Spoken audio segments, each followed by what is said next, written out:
They had an esoteric agenda as well. This society had a very esoteric base. Behind it, it had links with the wisdom societies, the wisdom traditions throughout Europe, and inherited a lot of that wisdom light being passed on. And so they had an inner program which was to try to raise consciousness of society. According to Bacon, Rosicrucianism seemed to represent the very heart and focus of the entire New Atlantis concept. Francis Bacon's last book that he was writing at the time when he allegedly died, that was 1626, but his last book was called The New Atlantis, and the subtitle was The Land of the Rosicrucians. Why the land of the Rosicrucians, or Rosicrucians? Why did Bacon deem their influence to be so important? Rosicrucianism gets its name from the symbols, the main symbols used, and that's the rose and the cross. But these are very ancient symbols. They go back long way in time, and been used by different societies for thousands of years.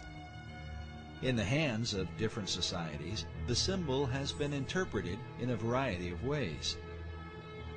There is the decipherment of the rose that received much attention in Dan Brown's Da Vinci Code. The rose is a symbol of secrecy, and the term in Latin that characterized the relationship of the rose to secrecy was sub rosa, meaning under the rose. So secret orders world round, when they swear to secrecy, swear sub rosa. The secrecy of the rose represents the hidden knowledge of the ancient mystery religion, while the cross symbolizes Christianity. The combining of these two is what defines the belief of nearly all the secret orders. The symbology there is the infusion of all this Eastern Persian spirituality into Christianity. Was this fusion of beliefs a part of Bacon's plan? And what sort of impact could it have? The Reformers argued that the mixture of paganism and Christianity is what produced the Dark Ages. Would Bacon's program of the Rose and Cross be a blessing or a curse? And how would this whole thing be carried out?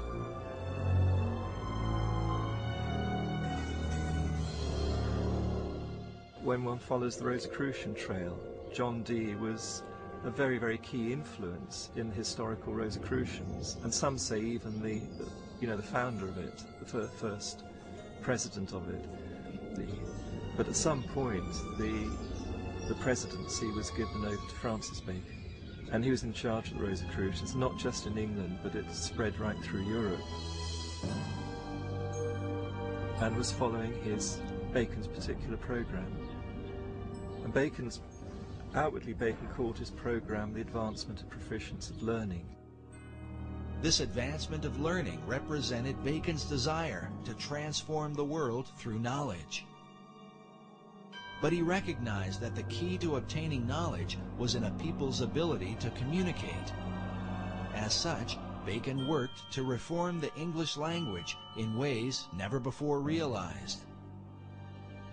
And it is a bit strange that the English language, as crude as it was in the time of Bacon's youth, by the time he died, it was becoming one of the most refined languages.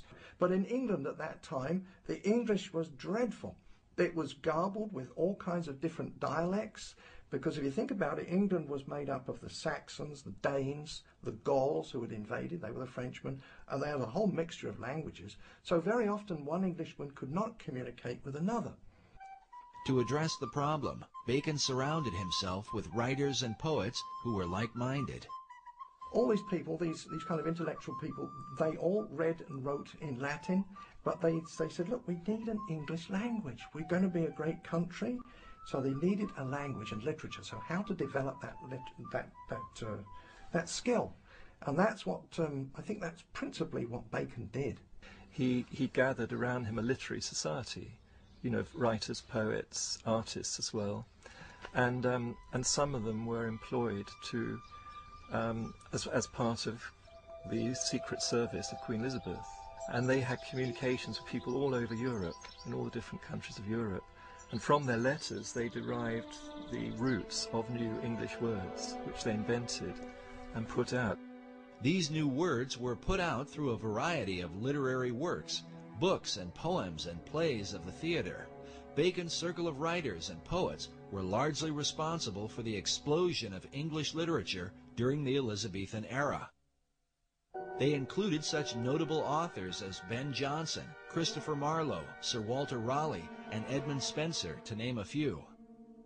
In addition, Bacon was dedicated to bringing the sacred knowledge of the ancient world to English-speaking people, knowledge otherwise kept hidden by the barriers of language.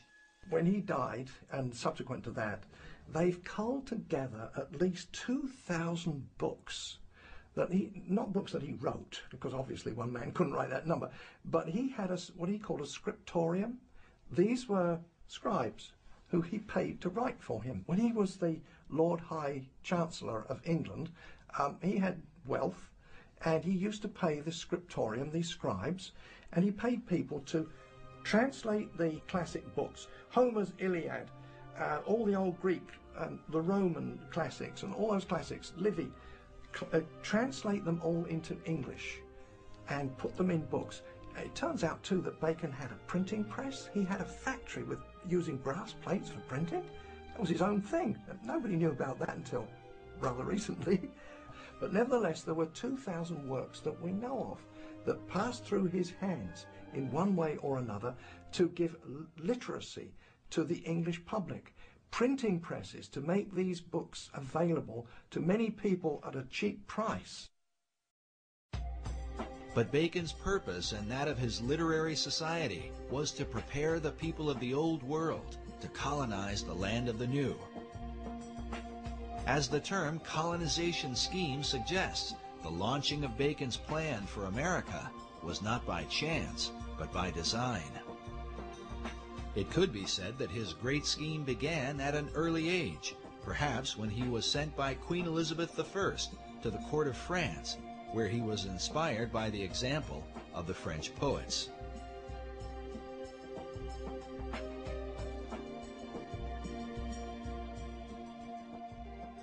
Another major influence, he obviously was inspired in France by the French Pleiades, the group of French poets who were deliberately trying to make the French language into a really good language, particularly for poetry and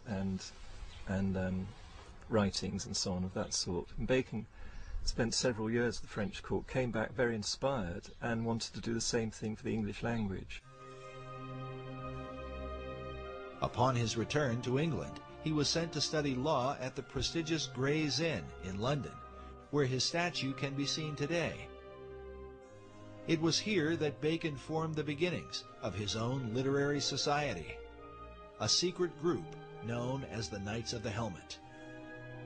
The Knights of the Helmet it's actually the name of a masque he wrote, or it's thought he must have written, because masques were put together by a lot of people for the royal court or for the Inns of Court, which was where the lawyers were.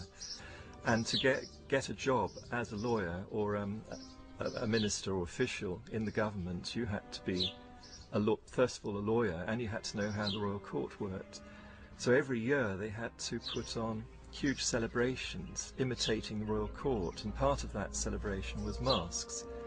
And many people were involved in creating these entertainments with their masks. Francis Bacon just one of them, but he became a key one, and he wrote quite a lot of the mask material, which one can identify. You know, once you get to know Bacon and his writings, you can identify what was done. And he's acclaimed by the lawyers as being the great one who inspired them and led them and wrote for them, you know. But the Knights of the Helmets was the name of one of the masks at a key moment when the whole Shakespeare authorship, the name Shakespeare was being used for the first time. The Knights of the Helmet took as their